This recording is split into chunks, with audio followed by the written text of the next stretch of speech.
Bom dia, 9 horas mais 32 minutos. Seja bem-vindo a www.radiovirtual.com.br. Este é o Virtual News desta quinta-feira, dia 23 de junho de 2022.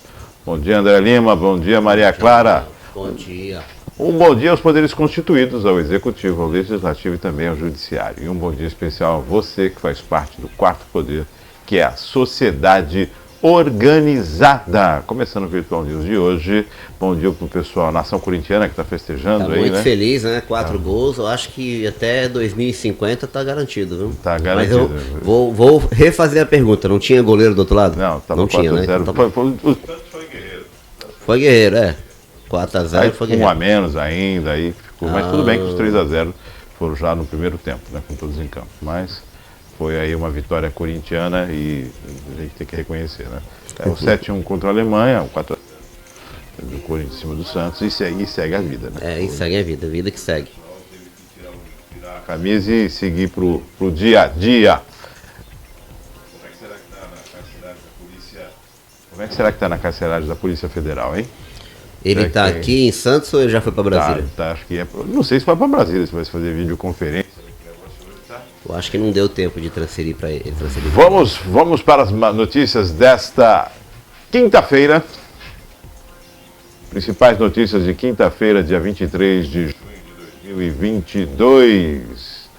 Ministro Barroso do Supremo demonstra preocupação com as redes sociais. O ministro Luiz Roberto Barroso, do Supremo Tribunal Federal, do STF, afirmou nesta quarta-feira que as mídias sociais se tornaram canais de propagação de ódio, ataques e desrespeito e que precisam de normas de autorregulação, sob pena de perderem receita caso passem a ser vistas como os meios destrutivos da democracia. Barroso fez uma defesa dos meios tradicionais de comunicação e da imprensa e frisou que as redes sociais, por um lado, ajudaram a democratizar a informação e o conhecimento, mas, por outro, também amplificam a voz de grupos radicais que contestam até aquilo que é fato. Para o ministro, as redes sociais deram espaço para posições mais extremistas e intolerantes. Na opinião do ministro, a informação falsa, o ódio e o sensacionalismo trazem muito mais engajamento do que o discurso racional, respeitoso e civilizado. E como essas empresas se remuneram por quantidade de acesso e como a publicidade migrou para as mídias sociais, você acaba tendo um incentivo errado, que é ampliar o negativo, o ódio, o sensacionalismo e a radicalização. Disse ainda que é preciso recriar um espaço público comum e revitalizar a imprensa tradicional. A fonte é da agência Reuters. Então, ontem nós conversamos sobre isso, Márcio. Vou até limpar a garganta para poder falar, porque isso aí, de certa forma, foram as próprias mídias tradicionais que criaram, tá? Durante muito tempo, eles mandaram na nossa mídia com propagandas tendenciosas, publicidade vendida, tá? Todo mundo sabe disso. E eles algumas vezes tinham lado. E o lado deles é que era a opinião geral.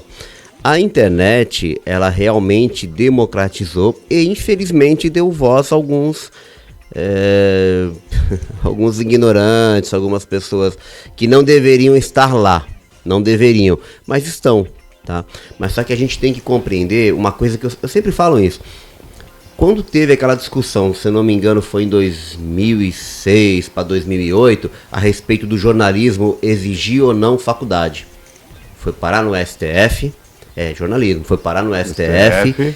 E as grandes mídias apoiaram que não precisaria. Por quê? Porque o seu plantel, né, era só de ex-BBB, ex-esportistas, ex-famosos, ex-cantor. Tava ali apresentando, tirando a vaga dos jornalistas. Então todo mundo aprovou, deram as mãos e tornou não obrigatório o jornalismo formado, o sério.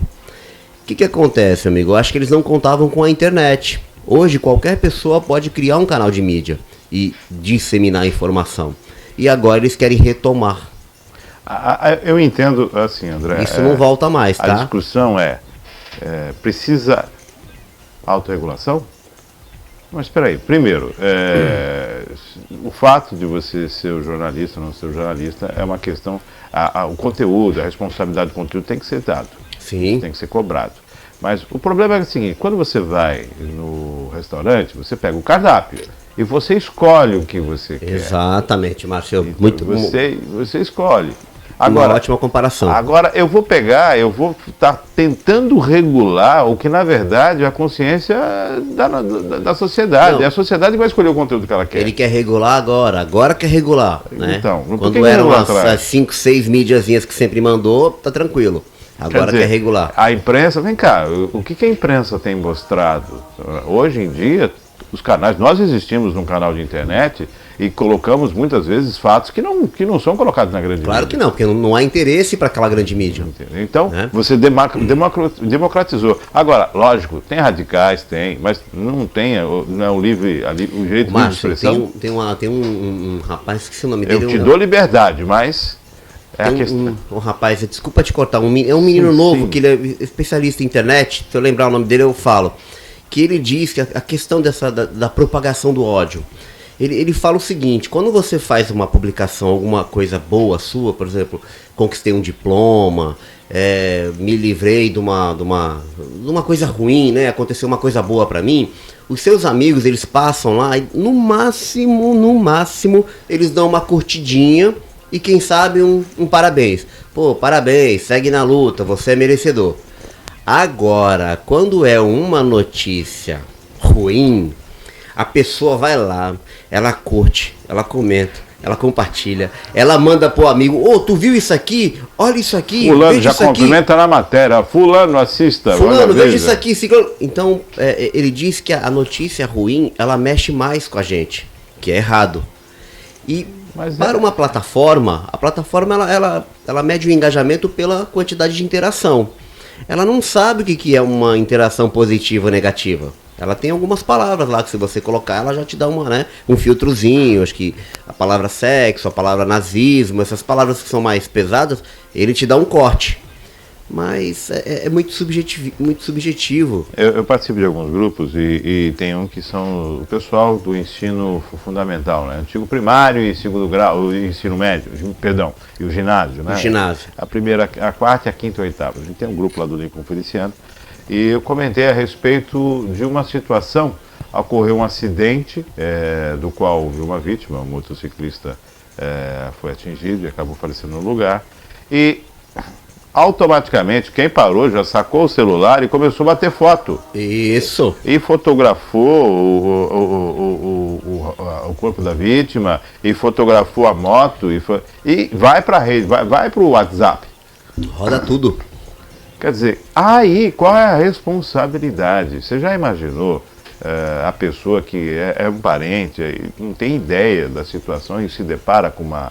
Quer dizer, todo mundo agora quer dar um furo jornalístico. Exato. Todo mundo agora quer, eu publiquei o negócio primeiro que todo mundo. E na verdade, o importante não é isso. Não é se você ser o primeiro a publicar, é você fazer a coisa de forma correta e fazer com que ela chegue na sua integralidade da notícia. O mais imparcial possível. E a possível. Responsabilidade com a imagem que você está colocando. Isso. Aí sim. Porque... onde já se viu, as coisas na internet, no WhatsApp, às vezes, você recebe postagens de 2 anos atrás. Mas é aquela coisa que você fala que vai e volta, né? Ele vai rodando, né? Aí você imagina um cidadão que teve um filho acidentado, perdeu um filho, ou o filho que perdeu um pai. De repente aparece. De repente se aparece aquela imagem novamente. Como é que fica a psicológica dessas pessoas? Mas, quer dizer, quem está ali... Está preocupado com isso? Não está. Mas isso aí é o que o rapaz falou. Isso é do ser humano. É do ser humano, é da sociedade. Humano. Às vezes tem um rapaz aqui no Casqueiro, se ele estiver assistindo o Atalaia, o Renato Atalaia, você conhece ele. Renato. Ele faz umas imagens ali do Casqueiro, onde pega a beira-mar, finalzinho de tarde, de manhã. Pô, umas imagens tão bonitas, cara.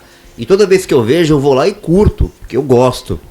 Mas você percebe que quando faz uma postagem, por exemplo, de uma perna arrancada, o bagulho bomba. Então, quer dizer... E uma coisa boa, não. A pessoa podia, poxa, alguns falam, eu morei no Casqueiro um tempo, pô, ai, que pôr do sol lindo, caramba, que imagem bacana. Isso. Poxa, aí tu não vê ninguém falando assim, fulano, vem ver essa imagem aqui da beira-mar. Você não vê.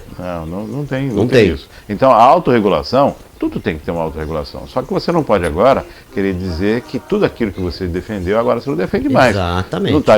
Não, não é o direito de se expressar com a responsabilidade daquilo que você se expressa. Isso. E as mídias estão pagando aquilo que fizeram. Durante muito tempo mandaram e desmandaram, e agora não tem mais volta. O único meio de fazer autorregulação é se cortar a internet. É o único meio. Não, você viu o que aconteceu com o Flow, né? Mozart, tudo mais, aquela situação do nazismo lá que... O Flow é um bom exemplo de que a responsabilidade ainda está presente, tá? Mas para as grandes mídias, tem que se começar a pensar na autorregulação que atinja todos. Mas né? não consegue, Márcia, porque assim, o Flow só teve aquela repercussão que teve porque ele tem uma audiência gigantesca.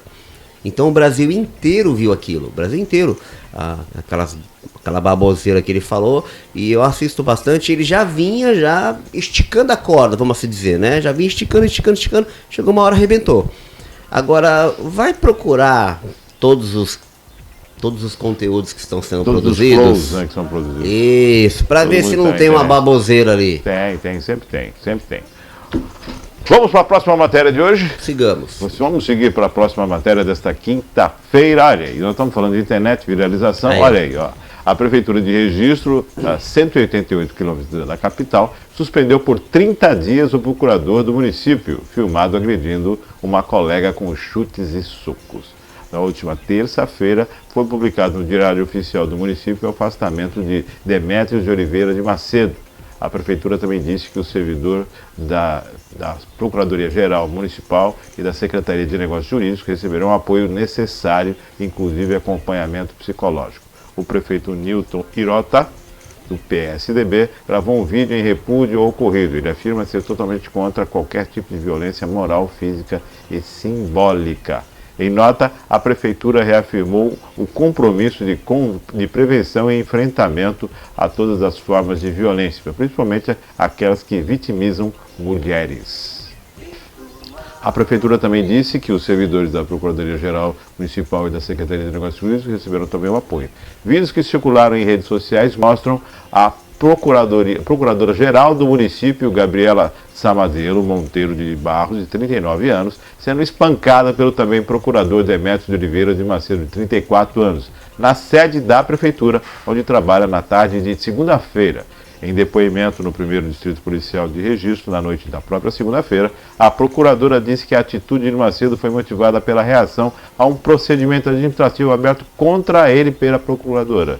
Trata-se de um procedimento disciplinar para apurar a conduta do colega que já vinha apresentando comportamentos inadequados no trabalho. Bom, viralizou isso.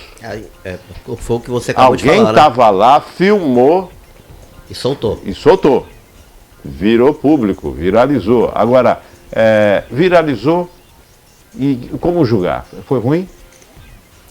Márcio, olha, expôs duas pessoas ou mais pessoas que estavam ali. A questão, eu tenho até medo de falar sobre isso, receio bastante, porque nada justifica o que ele fez. Nada justifica. Não tem justificativa. Ali perdeu toda a razão. Toda a razão. Então aí a gente não sabe por que foi aberto um procedimento, né, contra ele e quais são as condutas inapropriadas que ele já vinha praticando, né? Ou seja, vai que ele já vinha fazendo o que não devia há um tempo e agora estourou. E estourou porque alguém pegou o celular e filmou. Filmou ali. Eu achei interessante na fala do prefeito, simbólicos, né?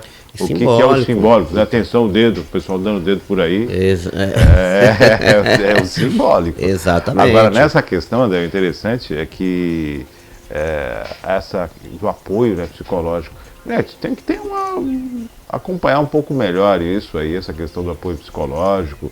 Pessoal que tinha uma empresa que ela utilizava alguns botões, né, para os funcionários. E de acordo com o humor, ele colocava um botão. O botão verde tá tudo bem, o botão amarelo, ó, atenção, voto vermelho, não brinca comigo hoje que eu não tô legal. Não tô legal. Então, começar a identificar isso nas pessoas, porque muita gente não consegue ler, né, o que está estampado na cara do outro, né? E aí, não estou dizendo que é o caso aqui. Estou dizendo que é uma forma da gente começar a interpretar e entender as pessoas também. Mas aqui nada justifica. Não, e não são duas pessoas ignorantes, não, entendeu? São pessoas de formação, que conhecem da lei, intelecto, que sabem da Maria da Penha. Que a ponto de chegar isso aí precisa ser apurado, foi hein? Fortíssima, foi muito forte. Não tem comparação, né, cara? Um homem ir pra cima de uma mulher e bater assim, não adianta. Se fossem dois homens, isso aí virava uma piada na internet, né? Virava uma brincadeira. Virava uma situação.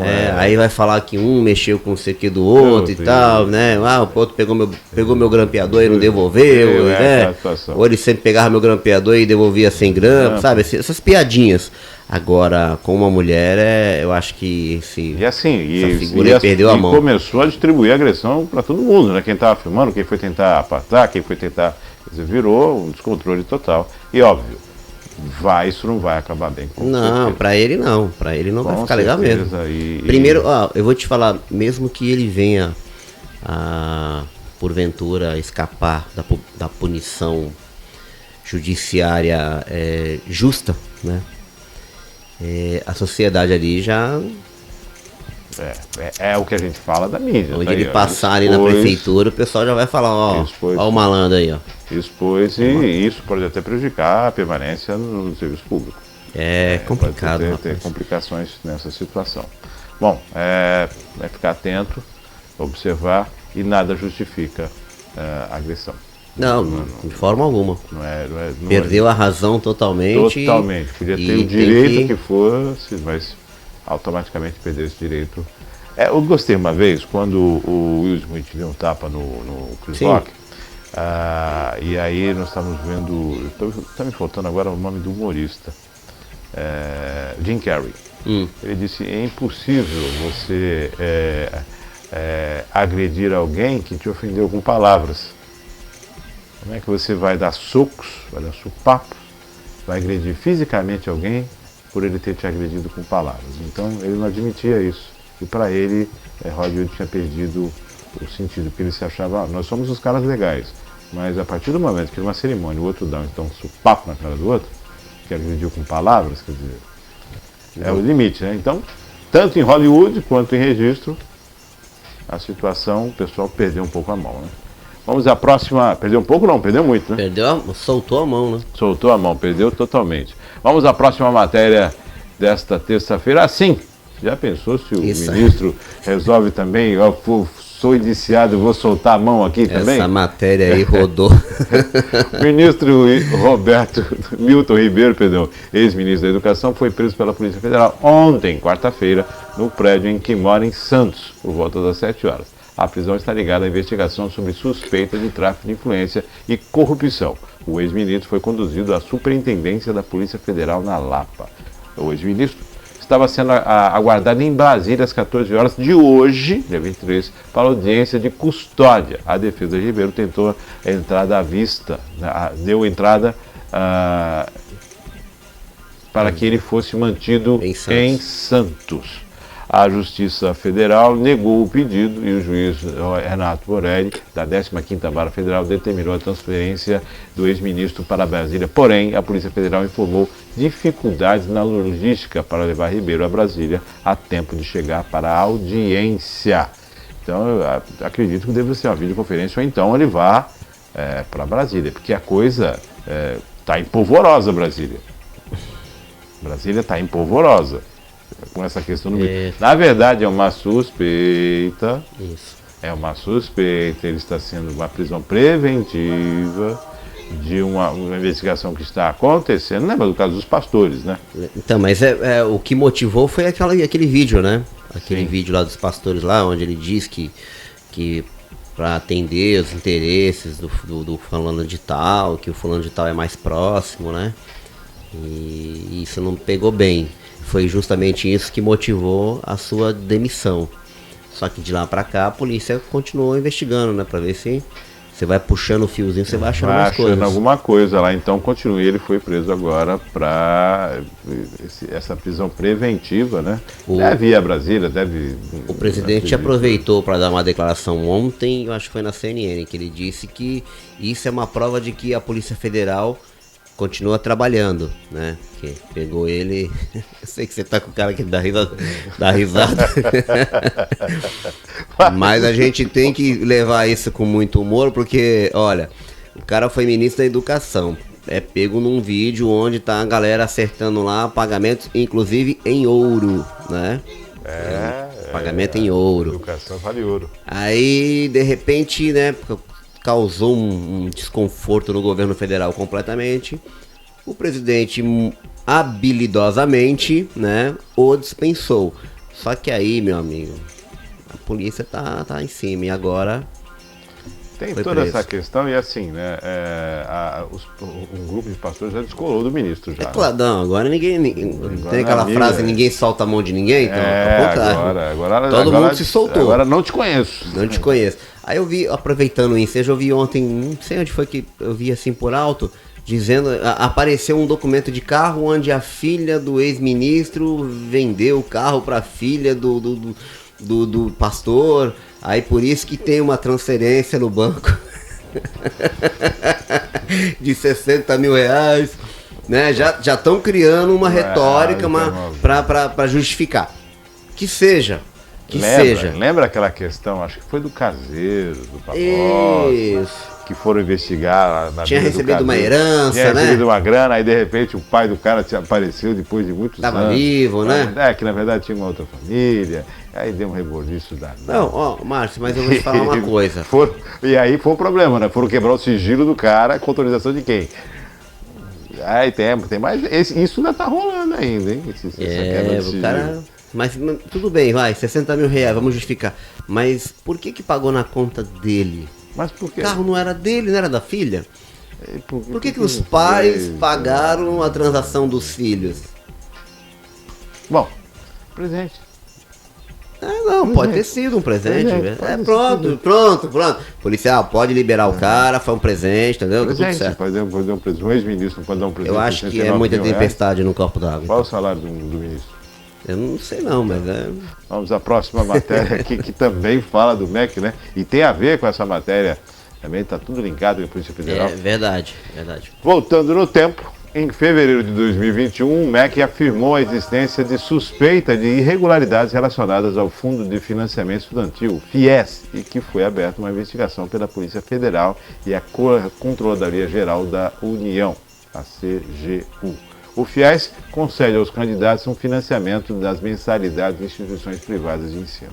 Segundo reportagem da revista Veja, documentos da CGU indicam a existência de um esquema no FIES que repassou de forma ilegal 1 bilhão a faculdades e mantenedoras de ensino que não poderiam participar do programa, impedidas por causa de dívidas com a Receita Federal. A investigação apontava que 30% do total repassado voltava como propina para agências públicas. A matéria estava na revista Veja. Isso em 2021. Você viu que tem 3 coisas aí complicadíssimas, né? 3 coisas complicadíssimas. O repasse, né?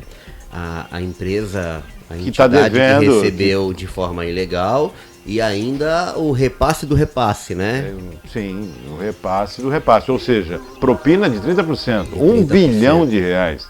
Se formos falar de 30% de 1 bilhão de reais, são 300. Marcelo, quando aconteceu o impeachment da Dilma, dentre as pedaladas, se eu não me engano foram 14, foram 15 apontadas, uma das pedaladas tinha a ver com o FIES, tá?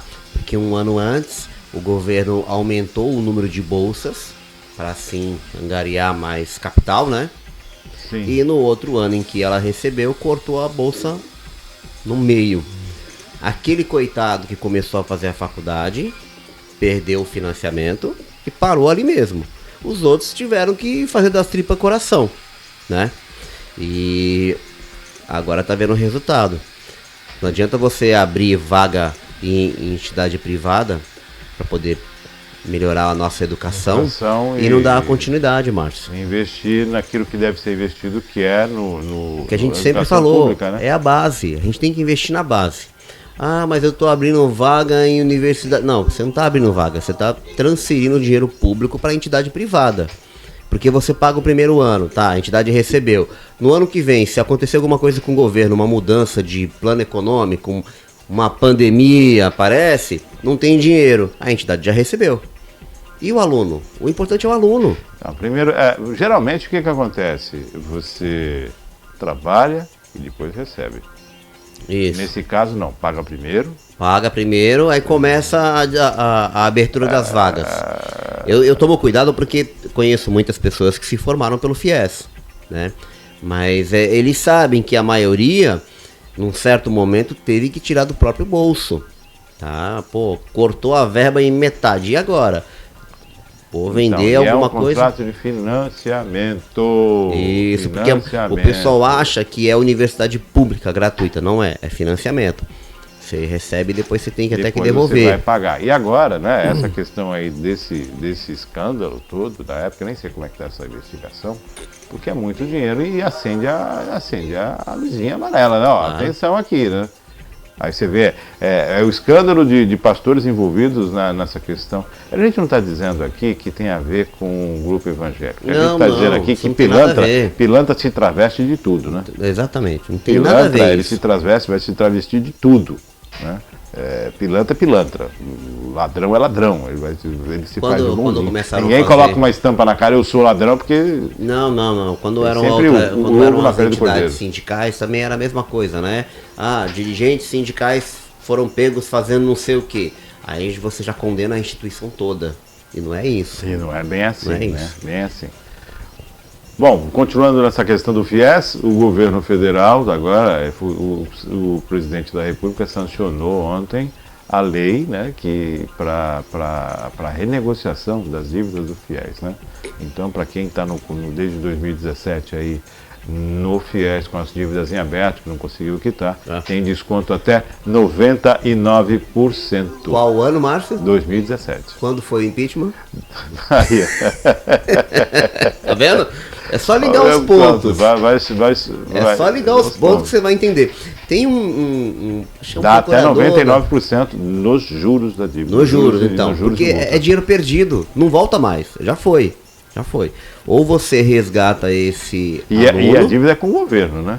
Sim, mas a dívida é com o governo, mas a dívida é daquele aluno que está tentando Sim, do aluno com o governo. Com o governo, que está tentando... Está no CAD único, né? Melhorar. No CADIM, né? No cadastro de devedores. Isso, que está tentando melhorar e se colocar à disposição, né? No mercado de trabalho. Porque a gente fala muito a respeito da iniciativa privada, que é ela que promove emprego, que ela promove desenvolvimento. Não é isso, né? Quem investe pesado em estudos... é o público. É o público. É o público. Temos mais uma aqui. E lembra essa questão do FIES, 2017. Lógico, quem tem até 90 dias, aí já está, desde a data da publicação, 90 dias, para que está no cadastro, no CADIM, né? Essa questão aí pode ter direito a essa negociação de até 99% dos juros e multas. Vamos eu acho que também tem uma sacanagem nisso. Você já imaginou quem chegou mês passado, foi lá e foi buscar a sua regularização, e agora?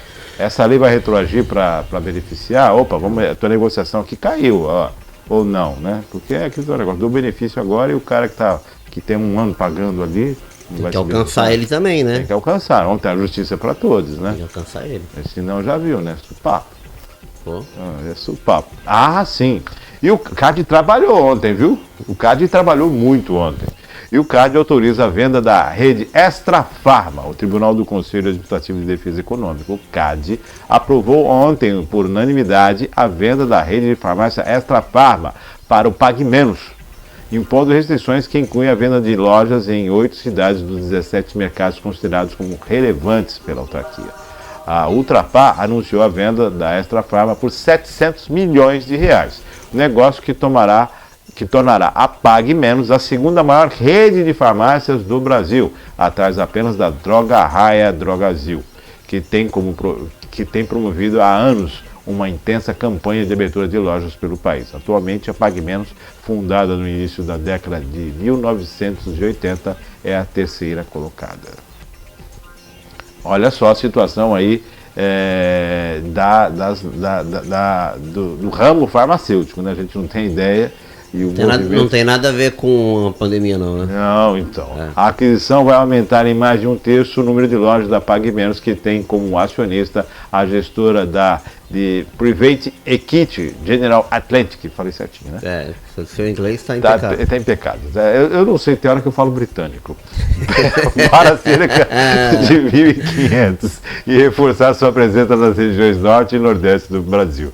As ações da Pague Menos subiram 2,8% por volta das 16 horas, cotadas a R$ 4,79. Os papéis não fazem parte do Ibovespa, que já avançava 0,28 no mesmo horário. A informação é da agência Reuters. Então, olha só, olha o valor, as transações, e foi por unanimidade, né? Você vê que uma notícia de uma negociação entre duas empresas privadas já interferiu no valor das ações, né? E subiu. A Pague Menos, ela já praticamente é a segunda. Já subiu, que é o que a gente fala. Que a gente fala que tem que ter muito cuidado com a Petrobras, né? Essa troca de presidentes, olha o que acontece com as ações. O cara fala, não tem nada a ver. Claro que tem. Você traz estabilidade. Uma notícia boa faz ela valorizar mais. Uma notícia ruim faz ela cair. Ela cair. O CAD, ele é um órgão, né? Que ele controla a questão de monopólio, né? E a liberdade de mercado. Então isso é muito importante. São notícias que não faz parte do nosso cotidiano, né, Márcio? Sabe disso. Mas né? As pessoas não sabem, de repente, o que acontece. Olha, criando aí a droga Raia, a Drogazil, é uma das maiores, né? Isso. É a primeira que está criando, aumentando, e do lado já está seguindo uma segunda. E a ideia é a competitividade, porque só ela vai levar ao menor preço. A rede Pague Menos, ela é dona de qual? Você sabe qual é o nome da marca dela? É Pague Menos mesmo? Pague Menos. Eu não vi essa. Estava lá na imagem, estava lá, a rede Pague Menos. A gente não tem Pague Menos aqui, a gente só paga mais. Vamos para a próxima. Pague Menos devia ser o nome de tudo, né? É, lógico. Vamos para a próxima matéria desta quarta-feira, que o Cadim, né? Eu falei para você que o Cadim trabalhou. Tá trabalhando, hein? O Conselho Administrativo de Defesa Econômica aprovou nesta quarta-feira a compra de 51% da distribuidora de gás Petro pela Compass. Olha só. A transação da empresa do Grupo Cosan, que envolveu fatia detida pela Petrobras, foi aprovada por 4 votos favoráveis e sem restrições, contra 3 votos favoráveis, mas com restrições. Com a operação, a Compass passará a ter participação em 18 distribuidoras de gás natural, reforçando sua atuação no setor. Ela já detém a Comgás, em São Paulo, e a Sulgás, no Rio Grande do Sul. Os 49% restantes da Gás Petro pertencem à japonesa Mitsui. Olha aí. Olha a privatização aí. Olha aí, a Mitsui aí, olha só. Os advogados e associações de consumidores e do setor de transporte de gás natural fazem duras críticas à operação, considerada por eles uma simples transferência do atual monopólio da Petrobras para a Compass na região Centro-Sul. O acordo entre Petrobras e Compass foi fechado em julho do ano passado, por cerca de 2 bilhões de reais. O conglomerado Cosan já atua na produção de açúcar e etanol, além da distribuição de combustíveis, entre outros negócios. Agência Reuters. Distribuição de combustível, né? Se isso cada vez for... Lembra das distribuidoras? Do álcool já não tinha mais, né? Então, essa questão já dessa negociação aí por 2 bilhões de dinheiro, e que pouco se sabia, né? Pouco se falava sobre isso. Mas é que eu estou te falando, ó, os 2 bilhões compensa a transferência? Não sabemos, a gente nem tem capacidade técnica para poder avaliar isso. Esse dinheiro vai para onde? Qual o destino desse dinheiro? Né? Esse dinheiro vai para onde? E o que vai acontecer com o preço do gás nessa região? Exato. Aumenta o monopólio? Olha só. Eu não sabia que a Mitsui... Acho que a Mitsui trabalhava com fertilizantes, alguma coisa assim. É uma grande ela, né? Acho que ela mexe até com equipamentos de trator, essas coisas. Então, aquela situação, né? De repente você não está sabendo e as negociações estão acontecendo. Não que isso queira dizer que tem algo escuso sendo colocado, não. Mas só que não é do conhecimento público. Tá aí. Eu não tinha ideia que essa transação começou há quase 2 anos atrás. A crítica lá onde você transfere um monopólio para o outro monopólio. Veja, entre o privado e o público, eu prefiro então que o monopólio seja público. Sim, é essa a situação. E aí você fala, poxa, mas monopólio público. E por que o gás está tão caro assim? Exato. O que está acontecendo? Eles fazem essa transferência sob a justificativa de que vai baixar o preço. E não baixa. Então, E não baixa. não adianta. O gás está aqui, o gás está ligado também à questão da dolarização e tudo mais. A gente fica sem entender, né? Sem entender. Bom, falando essa questão de combustível, o vale do caminhoneiro, né? Vai subir para R$1.000, é isso? E o Vale Gás vai ter um aumento também? Estão trabalhando nisso? Eu não sei não, mas eu sei que a musiquinha do Vale Gás toca toda hora na TV. Então, e aí agora também eu acho que a questão do Vale do Caminhoneiro vai subir de R$400 para R$1.000, uma coisa assim. Tem que saber de onde é que vai vir esse dinheiro, né? É o que te falo, se tem dinheiro para... Por que não abaixa... Não é mais fácil abaixar? Abaixa para todo mundo, abaixa o custo do consumo, porque aí o próprio mercado se autorregula. O próprio mercado se autorregula. Quando a gente fala de ficar fazendo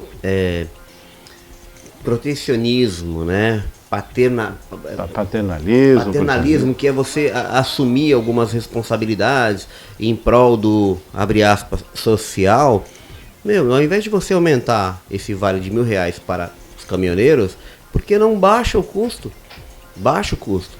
Porque aí a justificativa é porque o combustível está muito alto, né? E isso interfere no frete, interfere na ponta final e encarece toda a cadeia de consumo, de produção. É aquele teu negócio, se for no ritmo que acontecem as coisas, né, quando der a bolsa do caminhoneiro lá, o frete cai, alguma coisa acontece, não sei.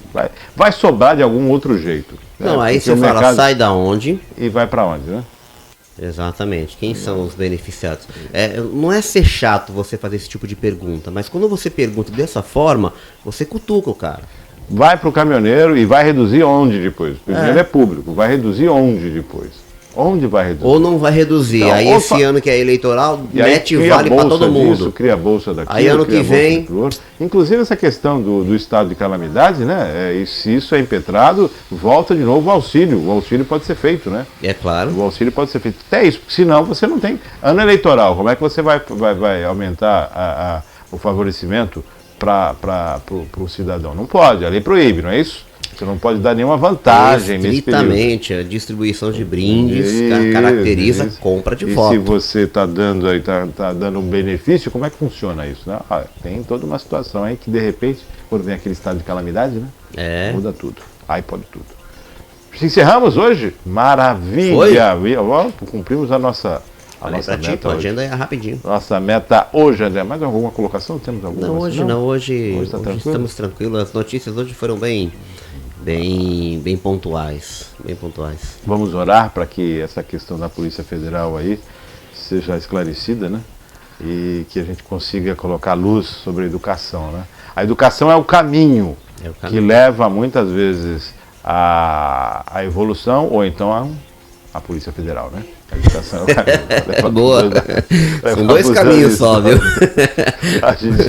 Não tem pra onde correr, dois caminhos só. E que tenha sido apurado que os culpados, né? Que o problema se traga-se luz ao problema e que os verdadeiros culpados sejam apontados. Márcio, antes da gente finalizar, agora eu lembrei, ontem eu vi aquele Weintraub, o ex-ministro da Educação, aquele que fez dancinha do guarda-chuvinha, que ficava mexendo com o pessoal, né? E ele estava fazendo uma meia-culpa, né, a respeito desse negócio do ex-ministro que foi preso. E ele falava que... ele falou que é muito dinheiro envolvido, né, na questão da educação. E que Brasília está muito mal acostumada com maus hábitos. Culpa de Brasília. Culpa de Brasília. Ele até falou que quando foi passar... Eu não sei se era o FNDS ou era o Fundeb, né? Porque tinha um grupo político que queria e ele foi no presidente e falou: presidente, não dá. Não, mas tem que eles estão exigindo, faz parte do acordo e tal. Ele falou, não, e eles querem porteira fechada, né? Por quê? Porque é a pasta que tem muito investimento. Recurso, né? E tem muita demanda, né? Então, tem destinação para tudo. Bom, André, feliz quinto para você. Parabéns para quem está fazendo aniversário hoje. Né? Hoje, 23 de junho. Parabéns aí. tudo de bom. Hoje também tem, hoje, se eu não me engano, é aniversário de morte do cantor Leandro, né? Da dupla Leandro Leonardo. Não. Tem tudo. Hoje, o dia 23 é um dia que tem várias lembranças aí no decorrer. Ok? André, obrigado. Bom dia para você. Maria Clara, bom dia. E a você, agradecendo sempre a sua audiência, a sua participação. Permaneça conosco, né? Tem muito mais coisas chegando na programação. Tem também o Panorama 2022, que você vai gostar do panorama. Fique com Deus. O programa daqui a pouquinho está à disposição também no site e no nosso canal no YouTube. E até amanhã, sexta-feira, com a participação de André Santos. Fique com Deus e até lá, se Deus quiser.